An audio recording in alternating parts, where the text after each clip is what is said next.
The Spindle, the Shuttle, and the Needle. There was once a girl whose father and mother died while she was still a little child. All alone, in a small house at the end of the village, dwelt her godmother, who supported herself by spinning, weaving, and sewing. The old woman took the forlorn child to live with her, kept her to her work, and educated her in all that is good. When the girl was 15, the old woman became ill, called the child to her bedside, and said, "Dear daughter, I feel my end drawing near. I leave you the little house, which will protect you from wind and weather, and my spindle, shuttle, and needle, with which you can earn your bread." Then she laid her hands on the girl's head, blessed her, and said, "Only preserve the love of God in your heart, and all will go well with you." Thereupon she closed her eyes, and when she was laid in the earth, the maiden followed the coffin, weeping bitterly, and paid her the last mark of respect. And now the maiden lived quite alone in the little house, and was industrious, and span, wove, and sewed, and the blessing of the good old woman was on all that she did.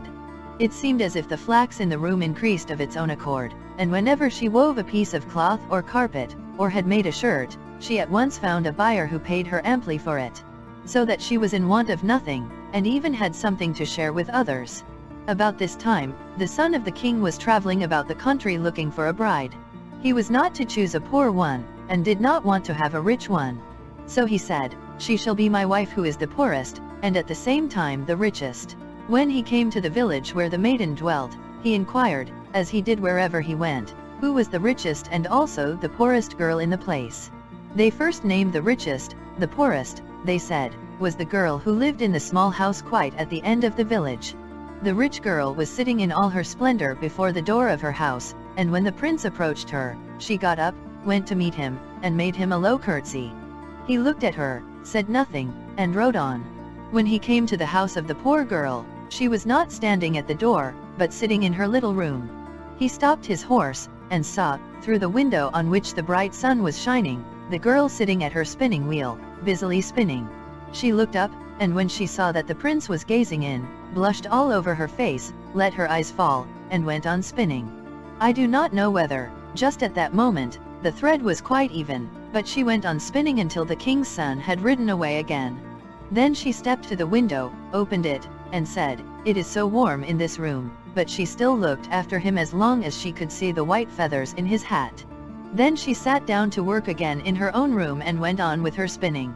And a saying which the old woman had often repeated when she was sitting at her work, came into her mind, and she sang these words to herself.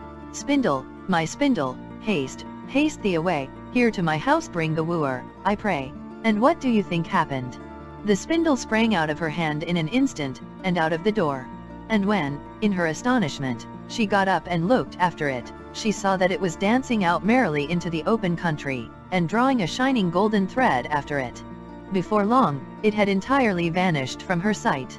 As she had now no spindle, the girl took the weaver's shuttle in her hand, sat down to her loom, and began to weave. The spindle, however, danced continually onward, and just as the thread came to an end, reached the prince. "What do I see?" he cried. "The spindle certainly wants to show me the way." He turned his horse about, and rode back with the golden thread. The girl was, however, sitting at her work singing, "Shuttle, my shuttle, weave well this day, and guide the wooer to me, I pray." Immediately the shuttle sprang out of her hand and out by the door. Before the threshold, however, it began to weave a carpet which was more beautiful than the eyes of man had ever yet beheld. Lilies and roses blossomed on both sides of it.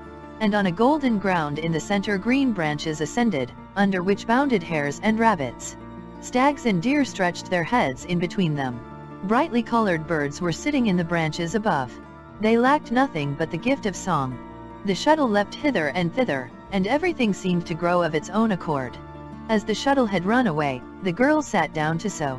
She held the needle in her hand and sang, "Needle, my needle, sharp-pointed and fine, prepare for a wooer this house of mine." Then the needle leapt out of her fingers, and flew everywhere about the room as quick as lightning. It was just as if invisible spirits were working.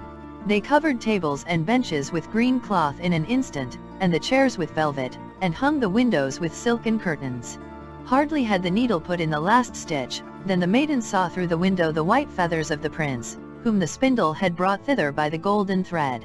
He alighted, stepped over the carpet into the house, and when he entered the room, there stood the maiden in her poor garments, but she shone out from them like a rose surrounded by leaves. "You are the poorest and also the richest," said he to her. "Come with me, you shall be my bride." She did not speak, but she gave him her hand. Then he kissed her, and led her forth, lifted her onto his horse, and took her to the royal castle, where the wedding was solemnized with great rejoicings. The spindle, shuttle, and needle were preserved in the treasure chamber, and held in great honor.